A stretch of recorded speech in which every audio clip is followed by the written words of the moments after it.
प्यारे बच्चों, नमस्कार। कैसे हैं आप लोग? मैं उम्मीद करता हूँ कि आप लोग अपनी अपनी परीक्षा की तैयारी में संलग्न हो गए होंगे। बच्चों, जैसा कि आपको पता है कि परीक्षा के पूर्व प्रश्न पत्र के प्रारूप को अच्छी तरह से समझ लेना बहुत आवश्यक होता है, क्योंकि इससे आपकी परीक्षा में पूछे जाने वाले प्रश्नों के पैटर्न का पता चल जाता है कि आपकी परीक्षा में किस प्रकार के प्रश्न आने वाले हैं और आप अपनी परीक्षा की तैयारी और भी बेहतर ढंग से कर सकते हैं। इसलिए मैं आज आप लोगों के लिए आदर्श प्रश्न पत्र के साथ उपस्थित हूँ। यह प्रश्न पत्र जैक द्वारा आयोजित कक्षा 10 की बोर्ड परीक्षा पर पूर्ण रूपेण आधारित है। अतः यदि आप इस आदर्श प्रश्न पत्र को अच्छी तरह से समझ लेते हैं तो आप जो बोर्ड परीक्षा देने वाले हैं उसमें आपको किसी तरह की कोई परेशानी नहीं होगी। बच्चों, इस वर्ष आपको संस्कृत विषय का 90 अंक का प्रश्न पूछा जाएगा, अर्थात आपकी परीक्षा का पूर्णांक 90 होगा और आपके लिए निर्धारित समय 3 घंटे का होगा। देखिए प्रश्न पत्र के प्रारूप को। इस प्रश्न पत्र में 4 खंड होते हैं और प्रत्येक खंड का उत्तर आपको एक क्रम से लिखना चाहिए। साथ ही सभी प्रश्नों का उत्तर आपको संस्कृत में ही लिखना है। तो पहला खंड है अपठित अवबोधनम। इसमें 15 अंक का प्रश्न पूछा जाता है। देखिए, अधोलिखितम अनुच्छेदम पठित्वा तदाधारितानां प्रश्नानां उत्तराणि लिखत। नीचे लिखे गए अनुच्छेद को पढ़कर उस पर आधारित प्रश्नों का उत्तर लिखना है। बच्चों, यहाँ एक अनुच्छेद दिया गया है। इस अनुच्छेद को पढ़कर आपको समझना है और उस पर आधारित प्रश्नों का उत्तर आपको लिखना है। स्वदेशस्य कृते जनानां हृदये यह आदरः सह एव देशभक्तिः अथवा स्वदेश प्रेम कथ्यते। अपने देश के लिए लोगों के हृदय में जो आदर है वही देशभक्ति है अथवा स्वदेश प्रेम कहलाता है। निजम देशम प्रति मनुष्याणां मनसि आदरः स्वाभाविक रूपेण भवति। अपने देश के प्रति मनुष्यों के मन में आदर स्वाभाविक रूप से होता है। यस्मिन देशे अस्माभिः जन्मः लब्धम। जिस देश में हम लोगों ने जन्म लिया। यस्यांके निरंतरम क्रीड़ा जाता। जिसकी गोद में हम लोग निरंतर खेले। यस्य पावनेः जलेः च पालिताः पुष्टाः च। जिसके पवित्र जल से हम लोग पालित और पुष्ट हुए। यस्य वायुः अस्मासु जीवनम संचारयति। जिसकी हवा हमारे जीवन का संचार करती है। न तस्य वर्णेन कदाचिद अपि वयम और नृणाः भवितुम शक्नुमः। हम लोग कभी उसका वर्ण करने में और उसके ऋण से उऋण नहीं हो सकते। एतस्मात् एव कारणात् कथ्यते यत् जननी जन्मभूमिश्च स्वर्गादपि गरीयसी। इसलिए कहा जाता है कि जननी अर्थात माँ और जन्मभूमि जन्मदात्री भूमि, जिस भूमि पर हम लोगों ने जन्म लिया वह स्वर्ग से भी बढ़कर है या स्वर्ग से भी श्रेष्ठ है। देशभक्तः देशस्य कृते सर्वस्वं त्यजति। देशभक्त देश के लिए सब कुछ त्याग देता है। प्राणान्नपि न गणयति। अपने प्राणों की भी गिनती नहीं करते। देशभक्ति मनुष्य मात्रस्य कर्तव्यम अस्ति। देशभक्ति मनुष्य मात्र का कर्तव्य है। यस्य पुरुषस्य जीवनम चिंतनम कार्यानुष्ठानं च स्वदेशस्य कृते भवति तस्य जीवनम धन्यम भवति। जिस पुरुष का जीवन चिंतन कार्यानुष्ठान अपने देश के लिए होता है उसका जीवन धन्य होता है। देशभक्तः स्वदेशम न कदापि परतंत्रम द्रष्टुम शक्नोति। देशभक्त कभी भी अपने देश को परतंत्र नहीं देख सकता। परतंत्र अर्थात गुलाम। सह प्राणेभ्यो अपि तम स्वतंत्रम कर्तुम चेष्टते।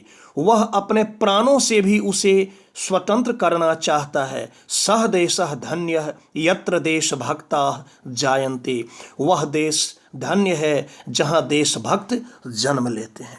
तो बच्चों, ये बहुत अच्छा एक अनुच्छेद था। इस अनुच्छेद का अर्थ आपने समझ लिया। अब आपको प्रश्न का उत्तर लिखना है। तो प्रदत्त विकल्पेभ्यः उपयुक्तम उत्तरम चिनुत। यहाँ विकल्प दिया गया है, उसमें से आपको चुनना है सही को। स्वदेशस्य कृते जनानाम हृदय किम भवेत। अपने देश के लिए लोगों के हृदय में क्या होना चाहिए? तो हो जाएगा आदरः। दूसरा प्रश्न है देशस्य कृते वयम किम भवितुम शक्नुमः। देश के लिए हम लोगों को क्या होना चाहिए?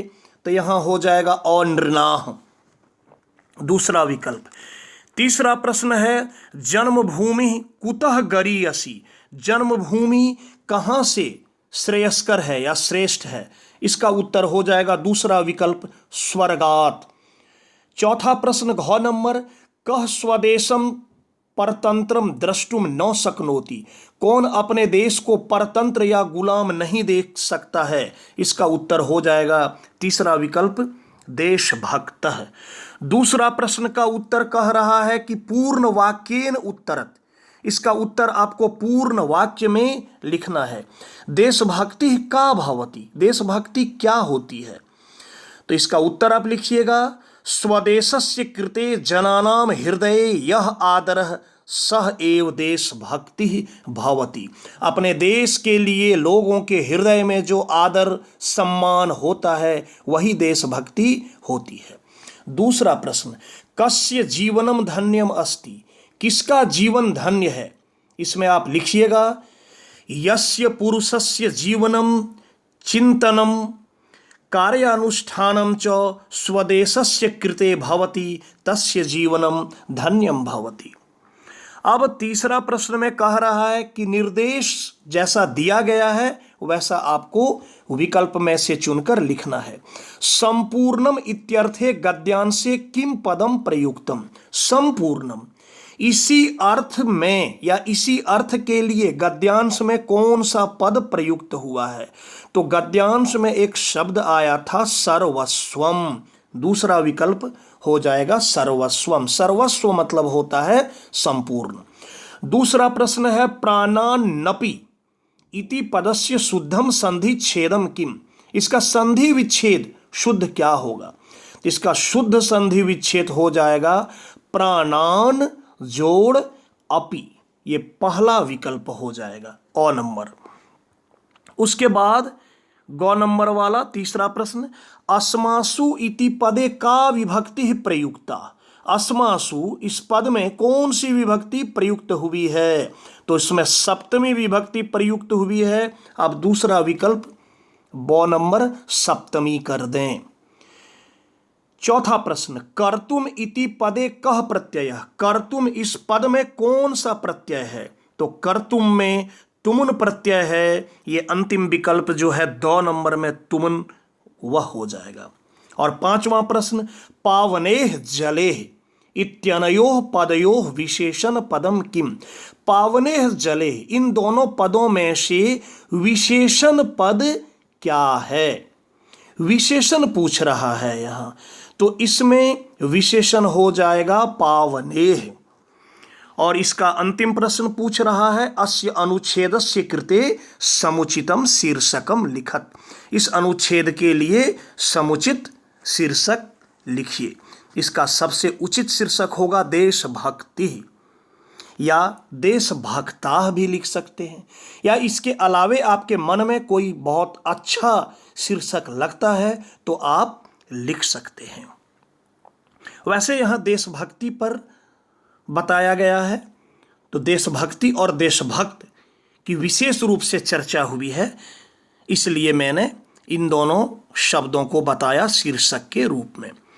अब देखिए अगला खंड, खंड ख में है रचनात्मक कार्यम। रचनात्मक कार्यम में 15 अंक का प्रश्न रहता है, जिसमें पहला प्रश्न होता है पत्र लेखनम। पत्र लिखना है, लिखना नहीं है बल्कि लिखा हुआ है, और आपको मंजूषा की सहायता से पत्र को पूरा करना है। यहाँ देखिए दिया है, जन्म दिवसोत्सवे काल घटिकाम लब्ध्वा पितृव्यम प्रति लिखितम धन्यवाद पत्रमिदम मंजूषाया उचित पदे पूरयत। जन्मदिन के उत्सव पर चाचा जी के द्वारा घड़ी प्रदान किया गया। काल घटिका, ऐसी घटिका ऐसी घड़ी जिससे समय की जानकारी हो, तो घड़ी से समय की जानकारी तो हम लोग प्राप्त करते ही हैं। तो चाचा जी ने घड़ी उपहार के रूप में दिया है, और अब धन्यवाद आपको देना है चाचा जी को। तो यह धन्यवाद पत्र है, इसमें मंजूषा में शब्द दिया है, इससे आपको पत्र को लिखना है। तो सबसे पहले मंजूषा के शब्दों को देख लीजिए। पितृव्य, चाचा जी। अतीव रोचते, बहुत अच्छा लगता है। धन्यवादम, आप समझ रहे हैं। भावता काल घटिका, आपके द्वारा जो घड़ी भेजा गया।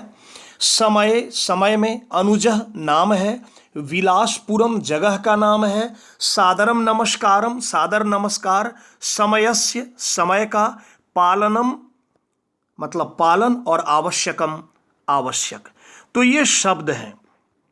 अब देखिए परीक्षा भवनात् लिखा हुआ है, तो परीक्षा भवनात् मतलब परीक्षा भवन से पत्र लिखा जा रहा है, तो उसके बाद निश्चित तौर पे स्थान का नाम होना चाहिए। और मंजूषा में शब्द आया था विलासपुरम, इसलिए 1 नंबर में कर दीजिए विलासपुरम। दिनांक जो लिखा हुआ है वहाँ आप परीक्षा का दिन दे दें, उस दिन का जो डेट है वो दे दें, या कोई भी आप डेट उसमें डाल सकते हैं। उसके बाद मान्याः, तो यहाँ हो जाएगा पितृव्य। चरणाः, सादरम चरण वंदना। उसके बाद मम जन्म दिवसोत्सवे, मेरे जन्मदिन के उत्सव में। भवता काल घटिका, यहाँ भरा जाएगा भवता काल घटिका प्रेषिता, आपके द्वारा काल घटिका प्रेषित किया गया, भेजा गया। अयम उपहारः में अतीव रोचते, 4 नंबर में अतीव रोचते, यह उपहार मुझे बहुत अच्छा लगा। आधुनिके समये, आधुनिक समय में। तू समयस्य पालनम आवश्यकम, यहां लिखिएगा पालनम आवश्यकम, अस्ति लिखा हुआ है। अधुना यहां हो जाएगा समयस्य, समयस्य समुचितम पालनम करिष्यामि, अब मैं समय का समुचित पालन करूंगा। मम धन्यवादम स्वीकरोतु भवान, आप मेरा धन्यवाद स्वीकार करें। पूज्याये पितृव्याये, पूजनीय चाची जी को हो जाएगा सादरम नमस्कारम, सादर नमस्कार। भवदीय सुतः, आपका पुत्र, यहाँ हो जाएगा अनुज। बहुत आसान था।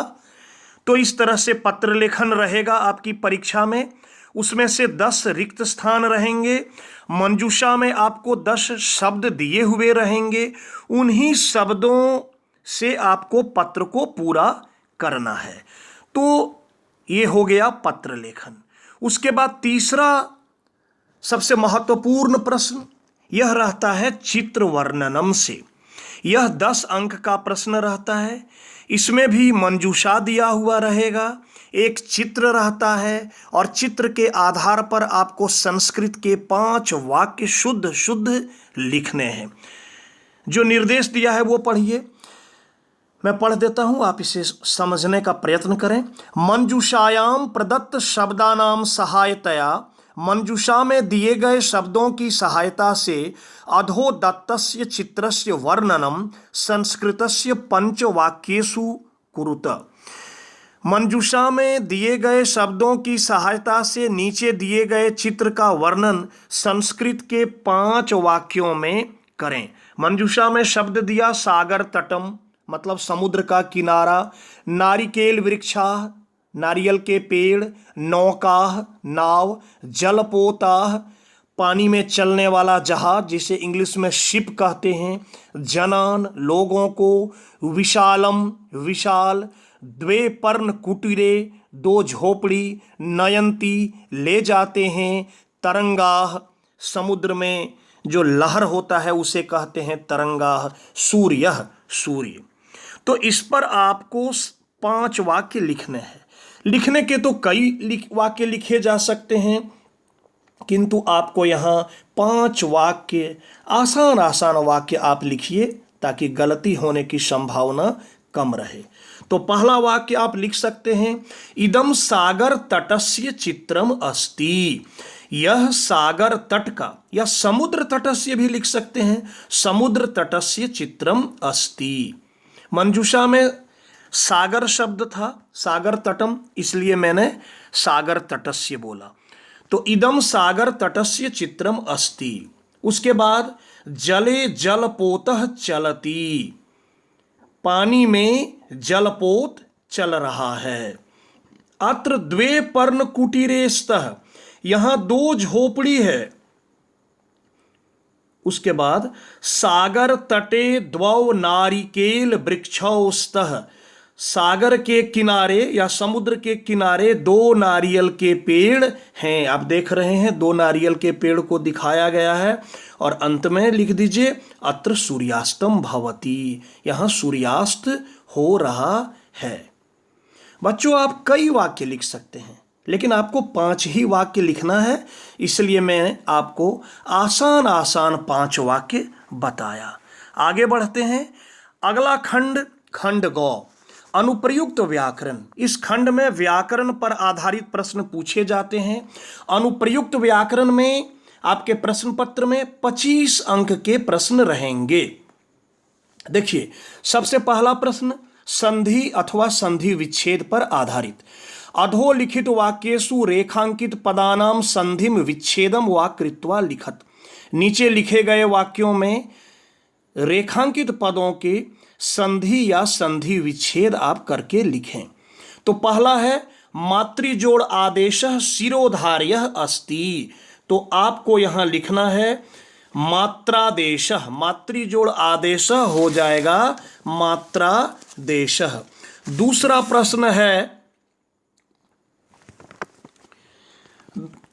प्रश्न है अयं विद्यार्थी, यह विद्यार्थी पुस्तकम पठति। तो विद्यार्थी का आपको संधि विच्छेद करना है, तो हो जाएगा विद्या जोड़ अर्थी।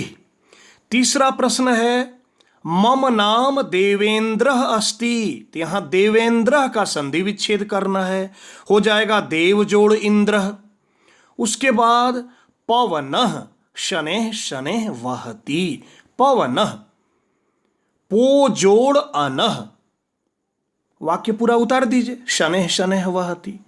और अंत में है नायकः तत्र तिष्ठति। तो नय जोड़ अकः, ये हो गया संधि। अगला प्रश्न है समास पर आधारित। इसमें कह रहा है अधोलिखित वाक्येषु रेखांकित पदानाम समासम विग्रहम व प्रदत्त विकल्पेभ्यः चित्वा लिखत। यहां विकल्प भी दिया गया है और आपको विकल्प में से चुनकर समस्त पद अथवा विग्रह लिखना है। राजा दुष्यंतः तपोवने अनुमृगम धावति। यहां समस्त पद दिया हुआ है, आपको विग्रह चुनना है। तो अनुमृगम का हो जाएगा मृगस्य पश्चात, मृग के पीछे, दूसरा वाला विकल्प हो जाएगा। दूसरा प्रश्न गंगायाः समीपे पाटलिपुत्र नाम धेयम नगरम अस्ति। तो गंगायाः समीपे, इसमें हो जाएगा उपगंगम, अंतिम विकल्प उपगंगम। समस्त पद गंगायाः समीपे का होता है उपगंगम। तीसरा प्रश्न वनस्य समीपम एकः सरोवरः अस्ति। बहुत आसान प्रश्न, इसका हो जाएगा उपवनम, पहला विकल्प। उसके बाद माता चौ पिता चौ गृहम गच्छतः, माता और पिता घर जाते हैं, तो माता और पिता विग्रह किया हुआ है, माता चौ पिता चौ, आपको समस्त पद लिखना है, हो जाएगा पितरौ। एक शेष द्वंद्व का उदाहरण है ये, द्वंद्व समास के अंतर्गत आता है। और समास में अंतिम प्रश्न, कृतम भवता इदम स्थानम निर्मक्षिकम, तो निर्मक्षिकम का विग्रह क्या होगा, मक्षिका नाम अभावः, दूसरा विकल्प होगा। छठा प्रश्न प्रत्यय पर आधारित है, प्रत्यय को आपको जोड़ के लिखना है या फिर अलग करके लिखना है। देखिए, अद्य सप्ताह जोड़ ठक अवकाशः अस्ति, तो आप अपना ध्यान केंद्रित करें सप्ताह जोड़ ठक पर। सप्ताह जोड़ ठक का होता है साप्ताहिकः। देखिए, एक लिखा हुआ है साप्ताहिकः पहला विकल्प में, वो नहीं होगा, होगा साप्ताहिकः दूसरा विकल्प। दूसरा प्रश्न मया ग्रंथः पठितव्यः, तो इसका हो जाएगा पठितव्यः का पठ जोड़ तव्यत। देखिए, तीसरा विकल्प है पठ जोड़ तव्यत। तीसरा प्रश्न नालंदा दर्शनीयम स्थानम अस्ति, तो दर्शनीयम का प्रकृति प्रत्यय हो जाएगा दृश्य जोड़ अनीयर, पहला विकल्प। आगे बढ़ते हैं। चौथा प्रश्न भोजनम कुर्वन् पिता पुत्रम अवदत्, तो कुर्वन् पर आप ध्यान केंद्रित कीजिए, और कुर्वन् में हो जाएगा क्री जोड़ क्षत्रि, दूसरा विकल्प क्री जोड़ क्षत्रि। और प्रत्यय का अंतिम प्रश्न एते बालका ज्ञान जोड़ मतुप संति, तो यहां देखिए बालका बहुवचन में है, वैसे ज्ञान जोड़ मतुप होता है ज्ञानवान, तो बालका बहुवचन में है तो फिर बहुवचन में होगा, तो ज्ञानवान नहीं होगा, हो जाएगा ज्ञानवान ज्ञानवंतो ज्ञानवंतः, बहुवचन में हो जाएगा ज्ञानवंतः, चौथा विकल्प। अब सातवां प्रश्न, सबसे आसान प्रश्न आप लोगों के लिए, कि घड़ी का समय लिखा हुआ है और आपको इसे संस्कृत में लिखना है, समय को आपको संस्कृत में लिखना है। देखिए, वाक्य में प्रश्न पूछा गया है मोहनः प्रातः 5 बजे लिखा हुआ है, वादने उत्तिष्ठति, तो यहां आपको लिखना होगा पंच। दूसरा प्रश्न है सह प्रातः 5:15, इसका हो जाएगा सपाद पंच। उसके बाद है वादने दैनिक क्रियाम करोति, वह सुबह 5:15 बजे दैनिक क्रिया करता है। तीसरा प्रश्न है सह प्रातः 5:30 बजे का समय यहाँ लिखा हुआ है, तो 5:30 को बोलते हैं 5:30 भी कहते हैं, संस्कृत में हो जाएगा सार्ध पंच, वादने व्यायामम करोति। और इसका अंतिम प्रश्न सह प्रातः 6:45, तो 6:45 का हो जाएगा पादोन सप्त, वादने स्नानम करोति। तो समय पर आधारित प्रश्न हो गया। अगला प्रश्न है अव्यय पर आधारित। देखिए, अव्यय दिया हुआ है मंजूषा में, आपको उसी से चुनकर लिखना है। ह्यः का अर्थ होता है बीता हुआ कल, यस्टरडे। स्वः मतलब होता है आने वाला कल, टुमारो। बहिः मतलब बाहर। विना का तो अर्थ आप जानते ही हैं, विना या बगैर। नूनम अवश्य, उच्चेह जोर से। अब आपको भरना है राकेशः, खाली स्थान है, अवदत्, तो इसमें हो जाएगा सबसे पहले उच्चेह, राकेश जोर से बोला। दूसरा प्रश्न अस्मिन् संसारे कोपि जनः जलम विना जीवितुम न शक्नोति, इस संसार में कोई भी आदमी पानी के बिना जीवित नहीं रह सकता। तीसरा प्रश्न सुरेशः रात्रौ नूनम एव आगमिष्यति, सुरेश रात को अवश्य ही आएगा। सेंटेंस आपका सही होना चाहिए, वैसे ही शब्द आपको चुनना है। अगला प्रश्न महेशः विद्यालये अनुपस्थितः आसीत्, विद्यालय में अनुपस्थित था, हो जाएगा ह्यः। महेश कल विद्यालय में अनुपस्थित था। उसके बाद सह गृहात, वह घर से बहिर्गतः, बाहर गया। अंतिम प्रश्न, अहम श्वः पाटलिपुत्र नगरम गमिष्यामि, मैं कल पाटलिपुत्र नगर जाऊंगा। तो ये अव्यय पर प्रश्न इस तरह के पूछे जाएंगे। अगला जो खंड है, या कहिए अंतिम खंड, खंड घ, इसमें पठित अवबोधन अर्थात आपके पाठ्य पुस्तक से प्रश्न पूछा जाता है। पहला प्रश्न गद्यांश पर आधारित रहता है। देखिए, विचित्रा खलु, खलु नहीं दिया है, विचित्रा देवगति, कि ईश्वर की भी गति बड़ी विचित्र है, आपके पाठ से ही है। तस्यामेव रात्रो तस्मिन् गृहे कश्चन चौरः गृहाभ्यंतरम प्रविष्टः, उसी रात को उसके घर में कोई चोर घुस गया। तत्र निहिताम एकाम मंजूषाम आदाय पलायितः, और वहाँ रखे गए एक मंजूषा को लेकर भाग गया। चौरस्य पाद ध्वनिना प्रबुद्धो अतिथि, चोर की पैर की आहट से अतिथि जग गया। चोर शंकया तम अन्वधावत, और चोर की शंका से उसके पीछे दौड़ा। अगृहणांच, और उसको पकड़ लिया। परम विचित्रम अघटत, लेकिन विचित्र घटना घटित हुई। चोरः एव उच्चैः क्रोशितुम आरभत, चोर ही जोर जोर से हल्ला करने लगा, चोरोयम चोरोयम, यह चोर है, यह चोर है। तस्य तारस्वरेण प्रबुद्धाः ग्रामवासिनः स्वगृहात् निष्क्रम्य तत्रागच्छन्, उसकी आवाज़ से गांव के लोग जग गए और गांव के लोग अपने घर से निकलकर वहां आ गए। वाराकम अतिथि मेव चौरम मत्वा अभर्ष्यन, और बेचारे अतिथि को ही चोर समझकर उसकी बहुत भर्त्सना की, उसकी निंदा की। यद्यपि ग्रामस्य आरक्षी एव चौरः आसीत, जबकि वास्तव में गांव का सिपाही ही चोर था।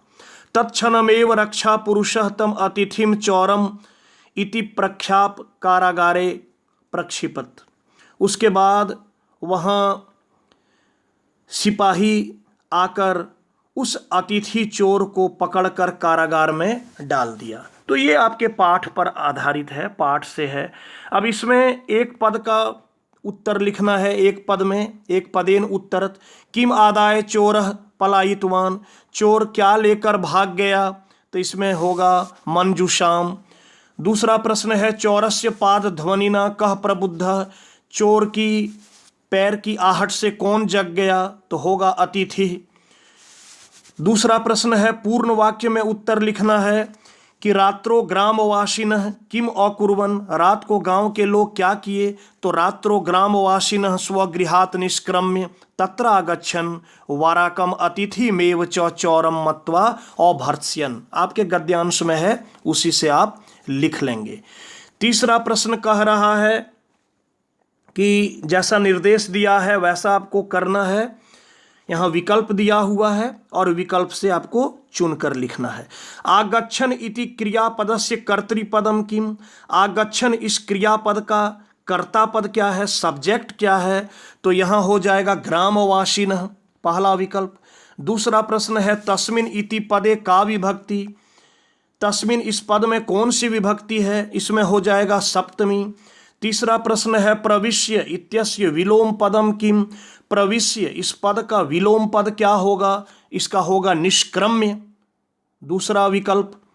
और इसका चौथा प्रश्न प्रबुद्धो अतिथि अस्य पदस्य संधि विच्छेदम कुरुत, ये जो पद है प्रबुद्धो अतिथि, इसका संधि विच्छेद करना है, तो इसका सही संधि विच्छेद होगा प्रबुद्धः जोड़ अतिथि, पहला विकल्प। अब पद्यांश पर आधारित प्रश्न है, श्लोक पर आधारित। वायुमंडलम भृशम दूषितम न हि निर्मलम जलम, कुत्सित वस्तु मिश्रितम भक्ष्यम समलम धरातलम, करणीयम बहिर्अंतर जगति तु बहुशुद्धिकरणम, कि वायुमंडल बहुत दूषित हो गया है, पानी भी निर्मल नहीं है, कुत्सित वस्तु से मिश्रित संपूर्ण खाने लायक पदार्थ है, और संपूर्ण धरातल, संपूर्ण पृथ्वी भी प्रदूषित हो गया है। इसलिए करणीयम बहिर्अंतर जगति, कि बाहर को और अंदर शुद्धिकरण करने की आवश्यकता है। यह सूची पर्यावरणम पाठ से लिया गया है। अब है कि एक पदेन उत्तरत, एक पद में उत्तर देना है। इदानीम वायुमंडलम कीदृशम जातम, इस समय वायुमंडल कैसा हो गया है। आप लिखिएगा दूषितम। निर्मलम किम नास्ति, निर्मल क्या नहीं है, तो जलम। दूसरा प्रश्न पूर्ण वाक्य में, इदानीम पर्यावरणे किम किम दूषितम अस्ति, इस समय पर्यावरण में क्या क्या दूषित है। आप लिखिएगा इदानीम पर्यावरणे वायुमंडलम जलम भक्ष्यम समलम धरातलम च दूषितम अस्ति। तीसरा प्रश्न विकल्प से आपको चुनकर उत्तर लिखना है, जैसा निर्देश दिया है वैसा।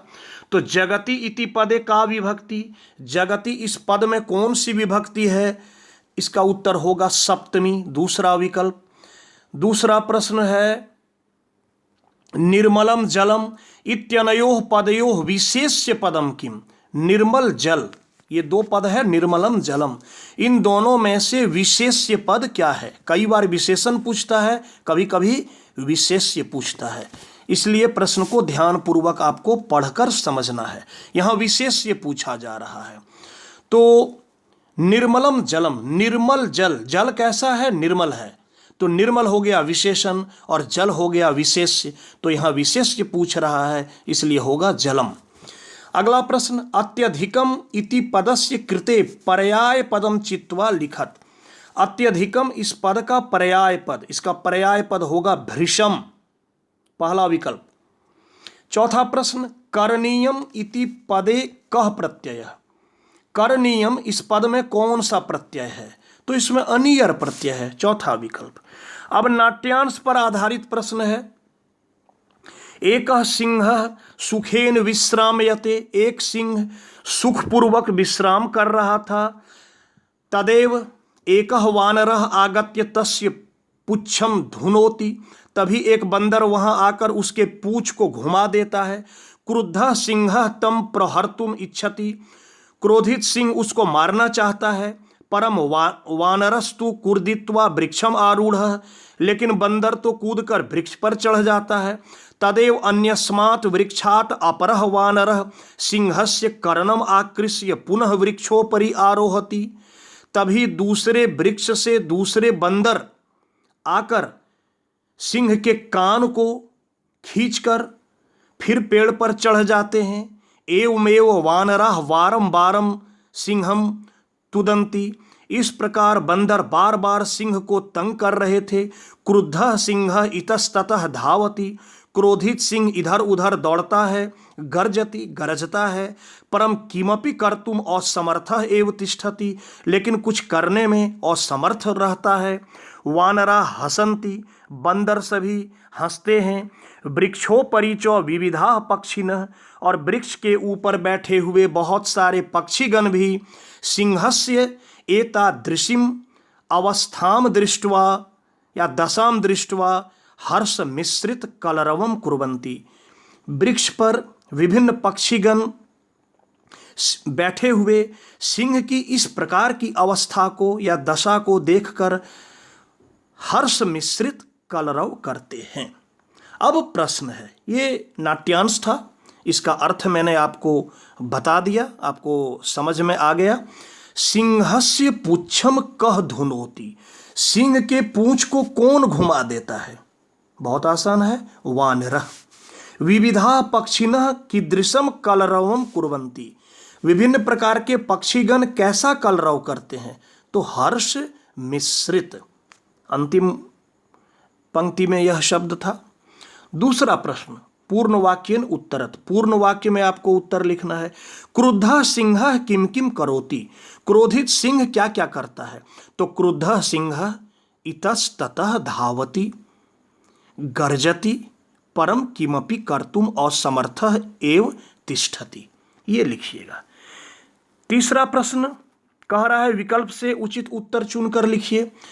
अवरोहति इति पदस्य कृते कह विपर्ययः नाट्यांशे प्रयुक्तः, अवरोहति इस पद का विलोम पद नाट्यांश में क्या प्रयुक्त हुआ है, तो अवरोहति का विलोम पद हो जाएगा आरोहति। अवरोहति मतलब होता है उतरता है, और आरोहति मतलब चढ़ता है। ये चौथा विकल्प आरोहति। उसके बाद तदेव इति पदस्य संधि विच्छेदम कुरुत। तदेव इस पद का संधि विच्छेद करना है, तो तदा जोड़ एव तीसरा विकल्प होगा, तदा जोड़ एव। उसके बाद तिष्ठति इति क्रियापदे कह लकार। तिष्ठति इस क्रियापद में कौन सा लकार है? बहुत आसान है, लट लकार, दूसरा विकल्प। चौथा प्रश्न दृष्टवा इति पदे कह प्रत्यय। यह भी बहुत आसान प्रश्न। दृष्टवा इस पद में कौन सा प्रत्यय है? कत्वा प्रत्यय है, तीसरा विकल्प। 10वां प्रश्न कह रहा है आपको प्रश्न निर्माण करना है रेखांकित पद को आधार मानकर। बुद्धिमती चपेटया, तो चपेटया को आप हटा देंगे और वहां लिखेंगे कया। बुद्धिमती कया पुत्रो प्रहृतवती, उसके बाद प्रश्नवाचक चिन्ह लगा देंगे। दूसरा व्याघ्रम दृष्टवा धूर्तः श्रृगालः अवदत्। श्रृगालः के स्थान पर कर देंगे कह। तीसरा में गौ नंबर में मानुषात के स्थान पर कर देंगे कस्मात, और घ में चौरस्य के स्थान पर कर देंगे कस्य, क्योंकि षष्ठी विभक्ति लगी है। 11वां प्रश्न अन्वय करना है। श्लोक लिखा हुआ है, अन्वय भी दिया है और मंजूषा में शब्द भी दिया है, बहुत आसान है। गुणी गुणम वेत्ति नौ वेत्ति निर्गुणो, बलि बलम वेत्ति नौ वेत्ति निर्बलः, पिको वसंतस्य गुणम नौ वायसः, करी चौ सिंहस्य बलम नौ मूषकः। मैं अर्थ भी समझा देता हूं। गुणी व्यक्ति ही गुण का महत्व जानता है, निर्गुण व्यक्ति नहीं। उसी प्रकार बलवान व्यक्ति ही बल का महत्व जानता है, निर्बल नहीं। वसंत ऋतु का महत्व कोयल जानता है, कौवा नहीं। और सिंह के बल को हाथी जानता है, चूहा नहीं। तो अन्वय कीजिए। गुणी पहला में हो जाएगा गुणम, वेत्ति निर्गुणः नौ वेत्ति। दूसरा में हो जाएगा बलि बलम वेत्ति निर्बलः नौ वेत्ति। तीसरा में हो जाएगा पिकः वसंतस्य गुणम वेत्ति वायसः नौ वेत्ति। और अंत में हो जाएगा करी चौ सिंहस्य बलम मूषकः नौ वेत्ति। दूसरा आचारः प्रथमो धर्मः इत्येतत् विदुषाम वचः तस्मात् रक्षेत सदाचारम प्राणेभ्यो अपि विशेषतः। आचरण पहला धर्म है, ऐसा विद्वानों की वाणी है। विद्वान लोग ऐसा कह गए हैं कि आचरण सबसे पहला धर्म है, इसलिए अपने सदाचार की रक्षा प्राणों से भी बढ़कर करनी चाहिए। अब देखिए अन्वय, सबसे पहले हो जाएगा आचारः प्रथम धर्म इति एतत् विदुषाम वचः तस्मात् प्राणेभ्यो अपि सदाचारम विशेषतः रक्षेत। चौथा में हो जाएगा विशेषतः। फिर एक बार सुन लीजिए। पहला में आचारः, दूसरा में विदुषाम, तीसरा में प्राणेभ्यो और चौथा में विशेषतः। 12वां एवं अंतिम प्रश्न भावार्थ लिखना है। एक पंक्ति दी हुई है, उसका भाव, यहाँ विकल्प है 3 विकल्प, तीनों में से जो सही लगता है आपको वो लिखना है। संपत्तो च विपत्तो च महताम एक रूपता, तो इसमें 3 विकल्प है और तीनों विकल्पों में से सही होगा सुखे दुखे च महापुरुषा समरूपा भवन्ति, तीसरा विकल्प गौ नंबर। दूसरा है दुर्वहम अत्र जीवितम जातम प्रकृति रेव शरणम, सूचि पर्यावरणम पाठ से है। इसमें हो जाएगा प्रकृति सुखदा अस्ति, यह प्रकृति सुख प्रदान करने वाली है।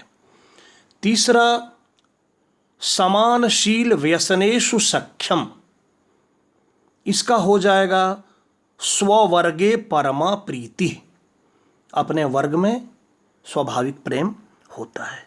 तो बच्चों ये था प्रश्न पत्र का प्रारूप। आपकी परीक्षा में जैक बोर्ड के द्वारा इसी प्रकार के 90 अंक के प्रश्न पूछे जाएंगे और आप इन्हीं प्रकार के प्रश्नों का अच्छी तरह से अभ्यास कर लें ताकि आपको आपकी परीक्षा में किसी भी प्रकार की कोई कठिनाई नहीं हो और आप बड़ी निश्चिंतता पूर्वक अपनी परीक्षा अच्छी तरह से दे सकें। तो प्यारे छात्रों, अगर आपको मेरा यह वीडियो पसंद आया हो तो कृपया इसे आप लाइक, कमेंट एवं शेयर करके मुझे प्रोत्साहित करने का कार्य करें ताकि आगे आपके लिए मैं और भी बेहतर एवं उपयोगी वीडियो बनाने का कार्य करता रहूं। साथ ही मेरे इस चैनल संस्कृतानुराग को यदि आप अब तक सब्सक्राइब नहीं किए हैं तो इसे आप अवश्य सब्सक्राइब कर लें एवं नोटिफिकेशन को भी ऑन कर लें ताकि मेरे द्वारा इस चैनल पर अपलोड किए गए प्रत्येक वीडियो की सूचना सर्वप्रथम आपको प्राप्त हो सके। तो आज के लिए इतना ही। सबों को मेरी ओर से बहुत बहुत धन्यवाद।